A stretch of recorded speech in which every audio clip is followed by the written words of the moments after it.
The morning mist still clung to the pine-covered ridges when she first appeared, a lone figure emerging from the vast, untamed wilderness like a ghost from another time, tall, lean, wrapped in a weathered wool cloak that hung over her shoulders like the wings of some great bird, her boots caked in mud, hair wild as a storm, eyes sharp and bright with the look of someone who'd lived too long with only the mountains for company. The townsfolk of Silver Creek didn't see strangers often, especially not ones who walked down out of the high country without a horse, wagon, or pack, but there she was, stepping onto the main street as if she'd simply decided to leave one world and join another, her face streaked with dirt and the faint trace of old scars catching the morning light.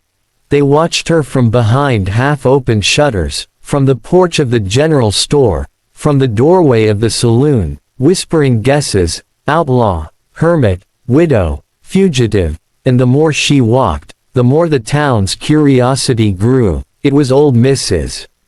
Hargrove, who ran the bakery, who stepped out first, offering the stranger a roll still warm from the oven, and in that moment the woman gave a small nod, the first hint of a smile breaking across her chapped lips. Word spread quickly. She'd come from the back country beyond Beartooth Pass, a place even the trappers feared to linger, and while some still eyed her with suspicion, others felt something different, an instinct that this woman carried stories worth hearing, and burdens worth sharing. The blacksmith offered her work cleaning his shop in exchange for coin. The schoolteacher brought her tea in the afternoons, and the preacher's wife left loaves of bread at the boarding house where she'd taken a room.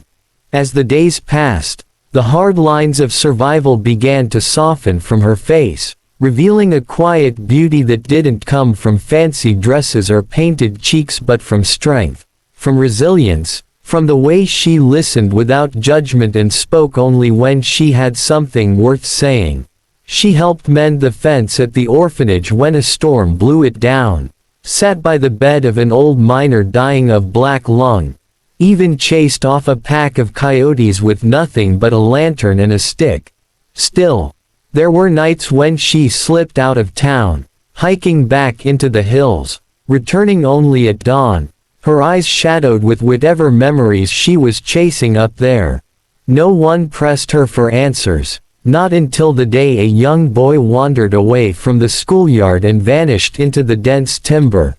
The whole town turned out to search, but it was she who found his trail, reading the bent grass and faint tracks like a book, leading them up a cold, rocky slope and across a rushing creek to where the boy sat shivering under a spruce tree. When she carried him back, cradled in her arms, the people of Silver Creek stopped calling her the stranger, and began calling her ours. Slowly, bit by bit, the walls she'd built around herself began to crack, and over mugs of coffee at the cafe she spoke of a cabin high in the peaks, of a family lost to a winter avalanche, of years spent surviving with nothing but a rifle, a knife, and the will to see another sunrise. She had walked out of the mountains because, as she put it, it was time to live again, and live she did, not just as a member of the town but as its quiet heartbeat, the one who knew when to speak and when to simply be there.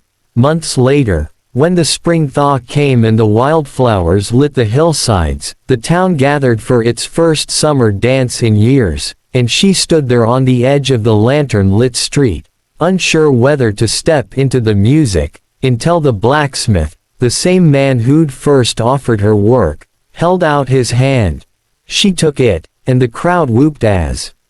she let herself be pulled into the circle, laughing for the first time in years. And in that moment, Silver Creek knew she had truly come home. So if you believe in stories about finding family where you least expect it, about scars that heal not because you forget but because someone helps you carry them, and about how even the wildest hearts can find a place to belong, then saddle up and ride with us. Hit that subscribe button now. because there are more tales coming of courage, kindness, and the magic of second chances, and you won't want to miss a single one.